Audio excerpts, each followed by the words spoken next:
I never thought a place as seemingly innocent as a fast food joint could become the backdrop for a nightmare. But that's precisely what happened at the Jack in the Box where I worked. It was a mundane job, flipping burgers and manning the fryer, but it paid the bills. The restaurant was a typical fast food joint, brightly lit with a clown mascot that perpetually grinned from the sign outside. It was a quiet place, mostly visited by families during the day and the late-night crowd after the bars closed. My evening shifts were usually monotonous, filled with the usual orders, until that one fateful night. The clock struck midnight, and the drive-thru was empty. I was wiping down the countertops, lost in my thoughts when the front door chimed. A customer. I turned to greet them with my best customer service smile, but the words died in my throat as I saw him. He was a tall, lanky man, dressed in tattered clothes that hung loosely from his emaciated frame. His skin was pale, almost translucent, and his eyes were wide, devoid of any emotion. He mumbled something incoherent, but I couldn't make out the words. I was used to dealing with the occasional oddball, but this guy sent shivers down my spine. Sir, can I help you? I asked, trying to keep my voice steady. He leaned in closer, his breath stinking of stale alcohol. I need the box, he slurred, his finger pointing to the menu. I tried to decipher what he meant, and then it hit me. He wanted the Jack's box, one of our specialty items. I punched the order into the register and prepared the meal, keeping an eye on him. He continued to mumble to himself, and as I handed him the box, I couldn't help but wonder what had brought him to this sorry state. He took the box and staggered to a corner booth, where he sat down, staring at it as if it held the answer to all his problems. I went back to my cleaning, glancing over at him from time to time. His behavior was unsettling, but it was nothing I hadn't seen before in the late-night crowd. As the minutes ticked by, I noticed something strange. He wasn't eating the food. He was just staring at it, his eyes never leaving the box. I decided to keep a closer watch on him, just in case. Then, out of nowhere, he started to laugh. It was a hollow, chilling sound that made the hair on my arms stand on end. He laughed, louder and louder, drawing the attention of the few customers who were still inside. They exchanged nervous glances, and I could see the fear in their eyes. I picked up the phone to call the police, but as I did, the man's laughter abruptly stopped. He turned his head slowly, his eyes locking onto mine. I felt a shiver run down my spine as he grinned, a sinister, teeth-baring grin that seemed to stretch impossibly wide.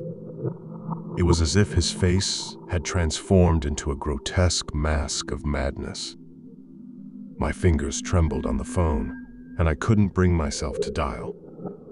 The man stood up, still holding the untouched box, and began to approach the counter. The other customers hurriedly left, leaving me alone with this nightmare of a man. He reached the counter, his eyes never leaving mine. I need more, he said, his voice a low, menacing growl. I stammer. I'm sorry, sir, but you'll have to pay for another meal. He didn't seem to hear me. Instead, he slammed the box onto the counter, and to my horror, I saw that it was now oozing a thick, black liquid. It seeped through the cardboard, staining the counter. The smell was putrid, like rotten meat and something else I couldn't quite place. More, he repeated, louder this time, his eyes boring into mine. I fumbled to prepare another box, my hands shaking uncontrollably. I handed it to him, and he took it without a word, returning to his corner booth. He continued to stare at the box, never eating, never breaking eye contact with me. I didn't know what to do. I couldn't call the police. What would I tell them? That a man was sitting in a booth, staring at a fast food meal? But the atmosphere in the restaurant had turned oppressive, as if an invisible darkness had settled over everything. Time seemed to stretch on forever as I watched him. Minutes turned into hours, and still, he didn't move. His gaze was unrelenting, and I felt as though he was trying to communicate something to me, something I couldn't understand. The clock on the wall struck 0 a.m., and suddenly, the man stood up. He left the box on the table, and with one last chilling grin, he walked out of the restaurant.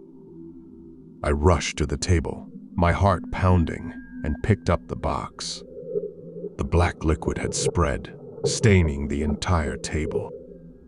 I gagged at the smell and quickly disposed of it in the trash, trying to rid the restaurant of the noxious odor. The rest of the night passed in a blur. I cleaned and sanitized every inch of the restaurant, trying to shake off the feeling of dread that had settled over me. I couldn't get the image of the man's face out of my mind, that twisted, nightmarish grin. As the first light of dawn broke, the morning crew arrived, and I tried to explain what had happened. They exchanged skeptical glances and chalked it up to a late-night customer with a strange sense of humor. But they didn't see the look in the man's eyes, the way he had stared at me as if trying to convey some hidden message. I couldn't shake the feeling that something was terribly wrong. The next few nights, I couldn't sleep, haunted by the memory of that night.